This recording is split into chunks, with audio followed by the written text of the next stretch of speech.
بسم الله الرحمن الرحيم وبرنامج كأني دين تيوديني دا حلقة دي سي أفراد ما أنتو حان افتيمين إن دين تي دستورك وحان دول استاج إن أفر قضب دستور محوي هاي أهمية الدستور كلية هاي وامحي إسلام كدساتير تسيده واركاه يقاببك الله قره دستور هذا دستوركو وحوليه هاي definition أما قيحتان بدن mid falsafo ah iyo mid qaanuuni ah iyo mid siyaasadeed haddii la isku soo duuduubo kelmadda dastuur waa kelmad farisi ah imbaraatoriyadii furus laga soo qaatay qarnigii 19aad baa dowladdii islaamka oo markaas caasimadda u ahayd Istanbul ay isticmaashay oo carabi u bedeshay marka waa kelmad dastuur Soomaaligana waxaan filayaa inuu dastuur uu ku yahay meesha luqadda ingiriiska uu ku noqonayo constitution dastuurku waa heshiis ay wada galaan bulsho iyo dowladeeda waxaa lagu qeexaa oo lagu cadeeyaa qaabka dowladdaas ay noqonayso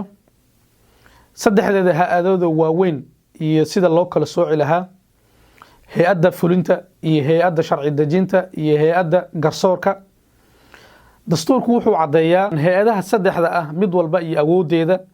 iyo qaabka u shaqeynayso iyo xuduud ay kala leeyihiin dastuurku wuxuu leeyahay ahamiyad aad u ballaaran runtii dastuur ma dhiso wado ma ku dhisayo isbitaal dastuurku ma diyaariyo bulsho cunto iyo amni iyo waxa ma diyaariyo laakiin dastuurku wuxuu ku diyaarinayaa dawlad wanaagsan dawlad awood leh dawlad qawaaniinteeda iyo shuruucdeeda kala cad yihiin dawlad musuqmaasuqeeda uu tiro kooban yahay dastuurku wuxuu ku hagaajinayaa ama ku qabanayaa ama ku diyaarinayaa waxyaabaha baahidaada ah oo asaasiga ku ah qof ahaan ama aadan ahaan taasoo ay ugu horeyso inaad cod ku yeelatid go'aamada raadka ku leh noloshaada inaad cod ku yeelatid inaad aragti ku yeelatid dastuurka wuxuu ku diyaarinayaa nolol iyo amni iyo maciishad karaamad leh wuxuu kaloo ilaalinayaa xorriyadaada iyo xuquuqdaada qof ahaaneed dasaatiirtu aadanuhu uu ku soo dhaqmi jiray balse waagii hore lama qori jirin dadkii ugu horreeyay oo dastuurka qora ama heshiis ay ku wada nool yihiin qora waxay ahaayeen dadka muslimiinta ah waliba waxaa qoray suubanaheennii sallallahu alayhi wasallam taa waxaa loo bixiyay wathiiqatu almadiina ama heshiiskii madiino nabiga sallallahu alayhi wasallam markuu madiina u soo hijrooday ayuu wuxuu aasaasay dowladda islaamka ah sanadkii koobaad oo hijriga wuxuuna ku aasaasay inuu walaaleeyay mujtamacii markaa madiina deganaa oo muslimiinta ahaa kuwii muhaajiriinta ahaa oo maka ka yimid iyo kuwii loo yimid oo ansaar la oran jiray markuu kuwaa walaaleeyay buu subanuhu wuxuu u gudbay dastuur ama heshiis guud oo dadka madiina degan ka wada dhaxeeya ay ku wada dhaqmaan oo loo bixiyay heshiiskii madiina ka dadka mu'arrikhiinta ah waxay isku raacsan yihiin inuu yahay dastuurkii ugu horeeyay ee la qoro oo bilaadan ay ku wada dhaqmaan oo asaas looga dhigay deegaan dastuurka nabiga sallallahu alayhi wasallam uu qoray wathiiqata almadiina ayadoo dhameystiran konton labadeeda qodobba waxaa soo aroorinaya imaamkii weynaa sheekh maxamed ibn isxaaq kitaabkiisa asiira nabawiya qofkii u baahda wuu ka raajicin karaa waxaa kaloo qoray ibn al-athir kitaabkiisii al-kamil waxaa kaloo qoray al-imam at-tabari rahimahullah kitaabkiisii mucjamka imam muslim rahimahullah kitaabkiisa saxiixa ana ahadith ishaaraysa heshiiskaas waa uu soo aroorinaya imaamkii weynaa axmed bin xambal raximahullah kitaabkiisa musnadka ahna wuxuu soo aroorinayaa axaadiis oo wasiiqadaas ka hadlaysa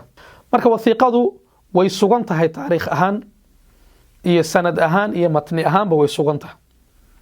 kutubta mu'arrikhiinta say u dhantaana way ku wada cadda suubanaha sallallahu alayhi wasallam wuxuu ku qoray luqad hufan oo fudud oo loo qoro qaababka dasaatiirta loo qoro qof kastana uu fahmi karo oo qodobaysan waxay ka kooban tahay konton iyo laba qodob nabiga sallallahu alayhi wasallam wuxuu ku cadeeyay mujtamaca madiina degan inay yihiin ummad keligooda waxayna ummad ku yihiin qaab deegaan waxaana ka dhaxaya wada noolaansho iyo masaalixda madiino inay wada ilaaliyaan oo wada difaacdaan suubanaha sallallahu alayhi wasallam qodobadii uu jeediyay waxaa kamid ahaa dadka muslimiinta ah oo muhaajiriinta iyo ansaartu inay yihiin ummatan min duuni nnaas. waxaa ka dhexeeya diin, waxaa ka dhexaysa caqiido, waxaa ka dhexeeya deegaan. haddana nabiga sal alla alay slam wuxuu ka hadlay xuquuqda dadka yuhuudda ah. uu nabiga sal alla alay wasalam xuquuqdooda caddeeyey oo 9 jifo ama 9 qabiilood oo degan madiine ahaa. waxaan ka naqaanaa 3 qabiilo waaweyn, bani qaynuqaac iyo bani nadiir iyo bani qurayda. kuwo kalaa jiray oo yuhuudi bani cawf iyo la oran jiray. 9kooda qabiilba xuquuqda ay leeyihiin iyo waajibaadkoodaba nabiga sal slam wuxuu ku caddeeyey wathiiqat almadiina. dastuurka madiine marka wuxuu ahaa dastuur caddeeyey wada noolaanshaha dadka degan madiino, qaabkay u wada difaacan lahaayeen madiino, qaabka masaalixdooda uga wada shaqayn lahaayeen, qaabka ay diyadooda u bixin lahaayeen, qaabka ay maaragtay ay u wada noolaan lahaayeen nolol kariim ah. suubanahana sal allah alay wasalam qaabkaasuu ugu noolaa asaga iyo muslimiinta iyo dadkii kaleba. qofkii ka baxa heshiiska noocaasna qof wuxuu ahaa la yimid khiyaano cudma ah oo mutaysa in lala dagaalamo. wuxuu kaloo nabiga sal alla alay slam heshiiskaas ku caddeeyey in dadkii iskhilaafa, muslimiin ha ahaadaan, yuhuud ha ahaadaan, wax kasta ay isku khilaafaan ay marjic u tahay diinta islaamka iyo nabigu sal alla alay wasalam qaa'id ah ama madaxweyne ah. heshiiska marka madiine ah wuxuu ku salaysnaa nabigu sal alla alay slam wuxuu yahay madaxweynaha dadka magaalada madiina markaa degan. markaa waxaa ku jira dad yahuuda, dad kiristana, dad aan diinba lahayn baa markaa meesha deganaa. nabiga sal slam marka nebi ahaan uma ictiraafsana, laakiin madaxweyne ahaan bay u ictiraafsanayeen. heshiiska marka wuxuu ahaa heshiis nabiga sal alla alay wasalam madaxweyne uu u yahay ummadda madiine ku nool oo kala diinta ah, oo kala jinsiga ah, oo kala qabiilka ahna ay ku midaysan yihiin hal heshiisa oo ay ku wada noolaadaan oo ay wada difaacdaan. waxaa la mid ah cahdigii cumar bin khataab radiyallahu canhu uu la galay dadkii reer Iiliya. waxaa la mid ah cahdigii cali bin abi taalib radiyallahu canhu uu la galay dadkii markaa masar ku noolaa. dasaatiirta casriga ah dowladdii ugu horeysay oo dastuur qoratay waa dowladdan maraykanka ah. aan filayo 1778 meelahaas inay dastuurkooda dejisatay. kadibna faransiiska oo 1791 meelaha dastuurkooda dejistay. dowladaha islaamka waxaa ugu horeeyay dowladda la yiraahdo Tunis 1861 dejisatay dastuurka ay ku wada dhaqmayso. kadibna ay saas caalamul islaami ay dasaatiirta u wada qoranayeen. annaga Soomaaliga dastuurkeennii la qoray 61 meelahaas asagana waa dastuur wuxuu ahaa aad u qiimo badan. heerarba marka ay soo mareen dasaatiirtu runtii la koraayay hadba mujtamacaadka isay u koraayaan iyo caqligooda meeshuu u gaarsiisan yahay iyo masaalixdooda say u ilaalin lahaayeen. dasaatiirta marka waxaa aalaaba qora lajnad ama committee ama hay-ad loo yaqaan hay-adda ta'siisiga ah oo markaas mujtamaca ay doortaan ama baarlamaanka uu doorto. kii Tunis oo kale 200 oo qof baa loo doortay inay dastuurka qoraan. ayagaa marka qoray kadibna baarlamaanka usoo gudbiyey kadibna bulshadii usii gudbiyey. meesha dowladda Kenya oo hadda anaga dariskana la ah markay dastuurkeeda qoranaysay ay u qoreen 9 qof oo khubaro ah. meesha dowladda Spain oo kaleeto dowladda Yurub ay u qortay 7 xubnood oo baarlamaankooda ka tirsanaa. muhiim maaha marka cadadka dadka qoraya dastuurka ma 1 qof ba ma 200 ba ma 5 qof ba ma qof ba taa muhiim ma ahan. muhiim waxa ah in ay bulshada ku wada qanacsan yihiin,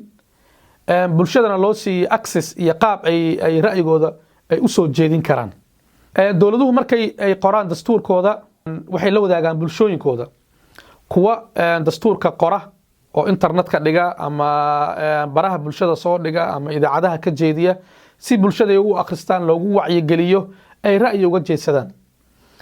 kuwana TV-ga live ka soo galaan oo debate iyo munaadaraad iyo dooday sameeyaan sida Tunis iyo South Africa oo kale. dowladda South Africa kulan bay waxay u qabatay dastuurkeeda in laga doodo oo TV-yada uu laga soo baahiyo, mujtamacana ay aragti ku darsadaan, su'aalana ay ka weydiiyaan. waxaa marka ugu muhiimsan marka dastuurka la qoraayo in mujtamaca qeybihiisa kala duwan ay qeyb ku wada yeeshaan, sida ragga iyo haweenka, dhalinyarta yaryar iyo dadka waaweyn, dadka aqoonta leh iyo dadka aan aqoonta lahayn, dadka mutakhasisiinta ah iyo dadka mufakiriinta ah, dadka culamaa u diinka ah iyo dadka caamada ah, dadka qabaa'isha waaweyn ka soo jeeda iyo dadka qabaa'isha yaryar ka soo jeeda. waxaa loo baahan yahay marka dastuurka in mujtamaca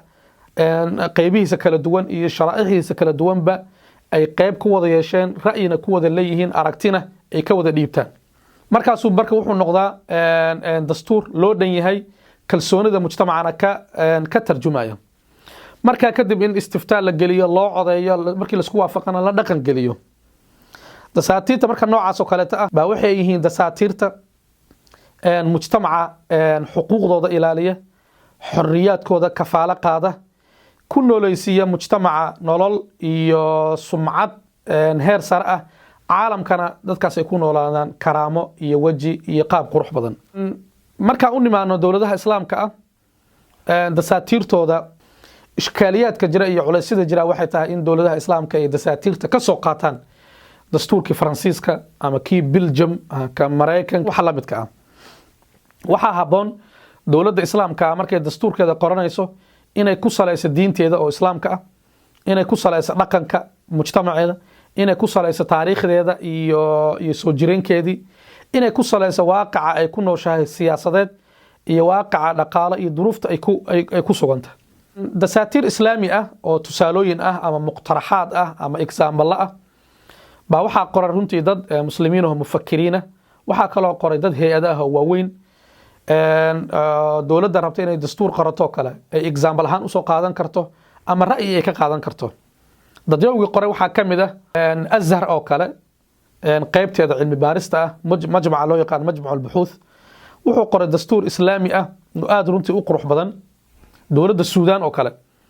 ayadana waxay qortay dastuur islaami oo qurux badan waxaa kaloo qoray xisbigan loo yaqaan ama xarakadan loo yaqaan xarakat al-ikhwan qismigeeda qaanuuniga ah 1952 ayagana waxay qoreen dastuur islaami ah dadka afraada ah oo wax ka qoray waxaa kamid ah doctorkii weynaa ilaah u naxariistay doctor Mustafa Kamal wasfi waxaa kaloo wax ka qoray doctorkii weynaa Ali Juraysha rahimahullah asagana wuxuu ka qoray kitaab النظام الدستوري في الإسلام كتاب هذا سجن قيمة وبدن إن شاء الله تعالى أيضا مارك أو لينكي ما واحد كوصل لفاقة يا عجلة هوست إن شاء الله قفكي ربها كده جستو هل كأخرستو إناس مارك وتسالوين أو دساتير إسلامية أو وليبة معاصرة أو إسواف جنا إسلام كينولشة يقاب كواقع هذا تان لوجو سلين كرو دولة واحد قروح بدن إنه تصالحان وقاتان kuwaasoo kale ay ra'yi ka qaataan intay ka soo qaadan lahayn Belgium iyo Faransiis iyo Mareykan iyo dawladaha aan kula diin ahayn oo aan kula dhaqan ahayn oo aan kula taariikh ahayn wa ila liqa'in aakhar wassalamu alaykum wa rahmatullahi wa barakatuh